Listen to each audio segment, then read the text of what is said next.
Hi, I'm Mike Belcher. I'm HP's Director of EdTech Innovation, and I want to thank our great partners at PDS for inviting me to speak with you all here today.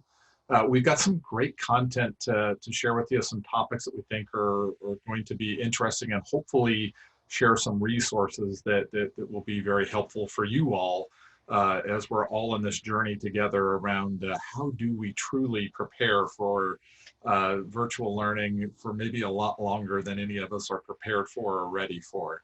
So with that and underway, some of what we've pulled together for you here are really wrapped around our best thoughts, our research, and working with government agencies and other folks around trends, topic that's kind of near and dear to my heart in HP and where we are with career and technical education and what some changes may be there. As well as then sharing with you at the very end of this some learning and instructional continuity resources that might be helpful for you all as we truly prepare for new normals. And I say normals with a plural, with the understanding that things are changing and normal is changing almost on a weekly basis. But with that said, let's go ahead and start off with a little bit of background and trends and kind of what we're hearing and seeing. And so many of you may know already the demand for devices in the US with the amount of students doing virtual learning has gone up exponential. In fact, there's a 4 times the ability for our supply chain to actually keep up and build the quantity of low-cost devices worldwide that are in demand right now. And we think that's probably going to continue throughout most of 2021. So for those of you who are waiting, we would urge you to maybe not wait and work on getting orders in or look at alternative sort of solutions, because it may be months and months before we see devices really start to flow and get caught up with the quantity of demand. Some of the other things that we're seeing, and we're sure you are as well, is obviously the digital divide has become incredibly plain as the nose on our face, right?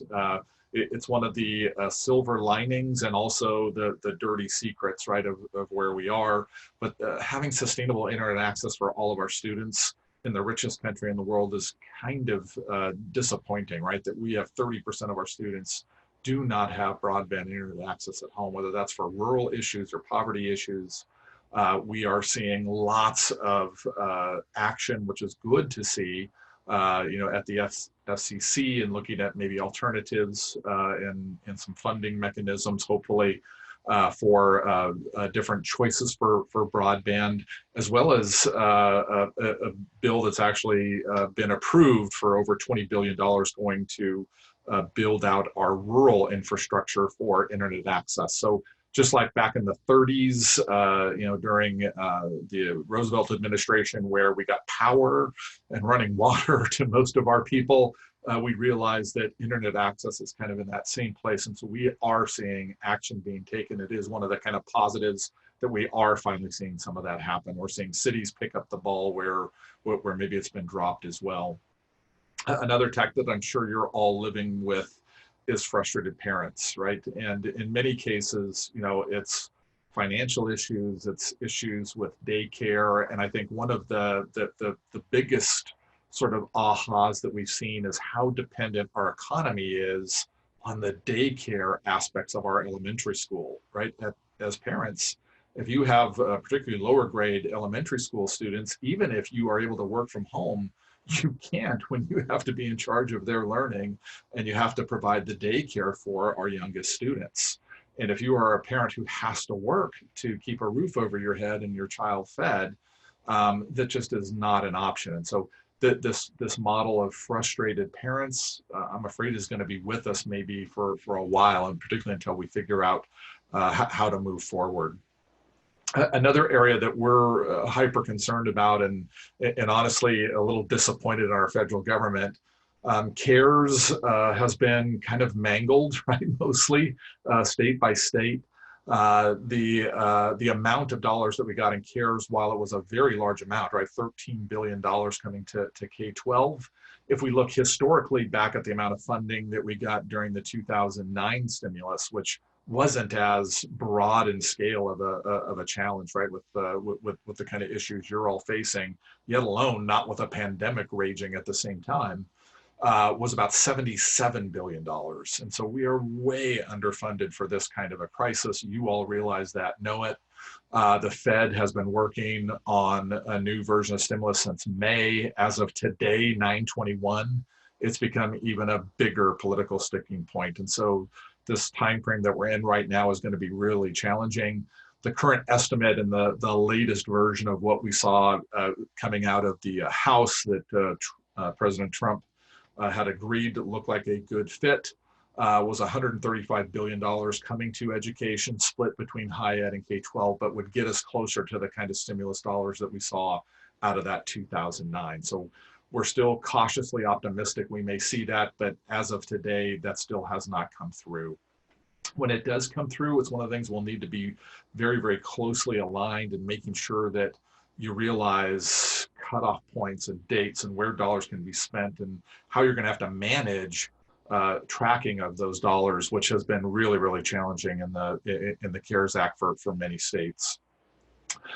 Broad in-person school is going to be hugely challenging, as I'm sure you're all realizing. Even schools that are starting up with some form of in-person, most likely, at least from what we're hearing from most of the healthcare professionals, are that there will probably be lots of quarantine level virtual school, definitely at least later in this semester and potentially even longer into 2021. And honestly, until there's effective treatment or broad scale vaccine, it's almost impossible to control the spread of this disease, which makes school incredibly difficult when you think about how challenging it is to keep students social distancing and keeping their masks on and the amount of risk that's involved there. We also believe that we're going to see lower enrollments for the most part. There will be pockets where we won't see this, but at traditional higher education that go along with our high unemployment rates. And currently we're expecting from OECD something like 13.9%, 16.9% unemployment by the end of the year, which is mind-boggling when we were in the low 4% range earlier in 2020. So if we think about how challenging it's going to be with the amount of folks that are out of work and particularly out of industries that may not come back or may be very, very challenged to come back over a course of years, travel and all sorts of other industries. This ability for us to generate college, and when we can't send off our kids to college to an out-of-state location because we don't know whether we're going to have to quarantine again, it makes this a really difficult situation. And if history is a guide, during the last recession, we saw a huge uptick in community college and technical college enrollments. In fact, if anything, we think it may even be larger in the coming years as we realize those are going to be the schools, and we think about community colleges and tech colleges that skill and reskill our unemployed. And so the ability for folks to find jobs and careers and skills that will be in demand is going to be huge. And honestly, we can't do without that sort of investment. We will be definitely lobbying there for additional investment in community colleges and tech colleges, as well as really this next bullet, which is career and tech ed. Going to definitely require additional funding and attention, particularly as we get our feet underneath us with distance learning. I think it's going to be that next sort of component that we need to start looking at inside of our K-12 schools and start to think through how are we going to pull together career and tech ed that actually helps our students be prepared for what their future is going to look like post-pandemic. And so that typically is going to revolve around a whole nother set of skills and needs as we go forward. And that's really where I'm going to spend a little bit of time diving in a little deeper. These two numbers, 75 million to 133 million, are really the jobs that are expected to be impacted by the fourth industrial revolution or Industry 4.0 over this next coming decade. 75 million jobs going away, 133 million new jobs coming forward. We think this pace is going to be increased based on what we're seeing out of the pandemic and needs kind of coming forth out of the pandemic.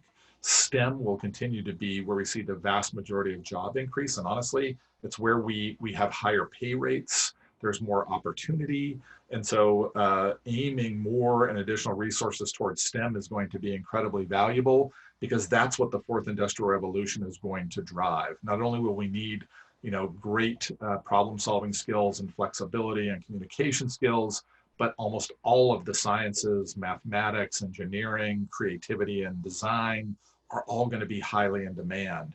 And so if we aren't aligning students and building programs in that space, we think we're going to be challenged as we go forward to fulfill work for all of this vast majority of unemployed.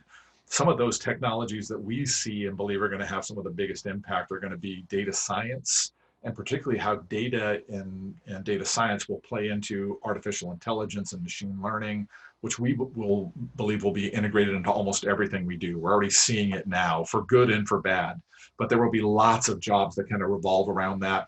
Extended reality, and so virtual reality, augmented reality, we're going to see lots of growth. We're already seeing that now and being exacerbated by the pandemic. The need to do situational learning when you can't be in those physical situations for whatever reason. Extended reality is probably one of the best ways to learn. And actually, we learn better and we absorb better when we learn in virtual reality, which is kind of mind-boggling. And the last one that we think is going to impact and bring probably close to 10 million new jobs to the US in the next decade is around additive manufacturing. And this is manufacturing via 3D print. We are the world leader at HP in this particular space, and we see this as probably the largest growth potential for our own business, and believe you're going to have lots of demand here, lots of demand for designers and engineering, technicians to manage these devices. And so where you might have in your community empty shopping malls or empty warehouses, you can stand up manufacturing by bringing in 3D printers and manufacture at a small scale or a large scale. It's really kind of wild what sort of capabilities this has. And so we expect jobs like the Bureau of Labor Statistics is estimating, with the vast majority of the highest paying, highest growth jobs coming out of STEM, whether that's in some sort of healthcare sort of capability or some sort of technical background, right? Whether that's software development and mathematicians and cybersecurity experts, et cetera. Those are the areas where we're going to see lots of growth as we go forward.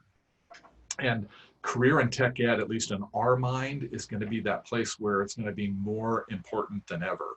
And if we aren't investing, if we aren't starting to think about this, I think we're setting up our students and maybe preparing our students for potential disasters as they come out of high school. If they aren't prepared for a career and they aren't going to college, what are they going to do? Think about all of those students right now who are graduating that may not have jobs waiting for them. They didn't take a career or a course of study that's lending them to where the job opportunities are going to come. We're going to need to retrain, reskill, et cetera. We think this is one of those kind of key areas that as you're making plans and making investments, it's one that in your communities, I think they're going to be very, very interested in.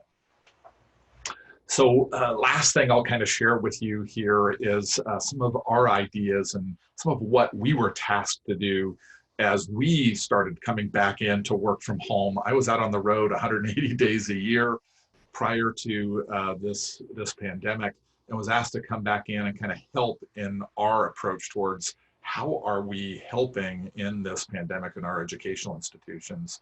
And so some of what we were providing was guidance around how do we build a better strategy? What should learning look like? What sort of resources are there? What sort of gaps are there that we need to fill in? And we were providing a lot of guidance around, please work with your faculty over this last summer. Please give them lots of help and support as you're thinking through this. Make sure your parents are involved in that process. But we're going to be relying so much on our faculty for teaching in such a new and challenging and different way. They are going to be stressed to the max. And so how we support them, how we provide the ability for them to feel like they own what they're doing is going to be incredibly important. So having some sort of a lesson calendar or a learning management system, content management system that allows you to get lots of resources available for your students and your teachers will be really important. I don't think we can have enough self-directed and project-based learning resources. You need to just be growing that pack of different sorts of tools and resources. this may be never a better time to start working on project-based learning, because our students can work remotely on projects together utilizing all of these great virtual tools. This is how in business we've operated for years, right? I typically have conversations with 200 or 300 people a day, all virtually, and we're working on all sorts of different projects. So this is an ideal way to actually learn with what is it going to be like in the real world as well. And so giving your teachers lots of help and support, getting those cohorts together to where they can all talk through and really provide best practice to each other is incredibly important. We're going to talk about a virtual teaching solution spreadsheet that we've created. We're going to share with you all. But also make sure you involve your parents in this. I think if there's one way to ease some of that parent frustration and to make them feel comfortable is to do one-off calls, and particularly virtual calls, whether that's Zoom or Teams or Meet or whatever you're using, with the parent and your student and the educator. And I think building that triad of trust and helping them feel good about what's going on and that you're there to help. I don't think there's a better time for this than right now. I think everyone needs that reassurance. Everyone needs that connection point when we can't be there in person. In many cases, your teachers this year may not get a chance to physically meet all of their students, which is kind of mind-boggling to think about. Let's make sure we find different ways to connect, and it definitely can be done. So those meetings we think are incredibly important. The more we do with student, parent, and educator together, I think the more we all feel like we're in this together and will be helpful. And so the resources that we've been pulling together really are pulled together because of what we heard from all of our partners. These were the pieces that they were struggling with. They needed access to free and low cost delivery tools and curriculum, and what is the best way to clean my devices? What is the best way to make sure I'm securing my devices and my network when I'm at home? And so we've been recording all sorts of videos, webinars, with some of the best minds in the industry kind of pulled together, as well as all these resources that we've pulled together in a SharePoint that is updated almost on a daily basis. I'm responsible for this. And so we're including all sorts of great tools here that might give you some ammunition to help, particularly as you are looking to provide extra resources for students and parents as they go through this. We hope this was a helpful session. We hope this was a great use of your time. Our whole goal is to make sure that we're preparing you the best that we can. I know PDS has been an amazing partner for HP. We sure hope that, that this was a valuable use of your time. Please reach out to us at any time if we can help. Enjoy your school year this year. Do your best, and we look forward to seeing you all. Be safe.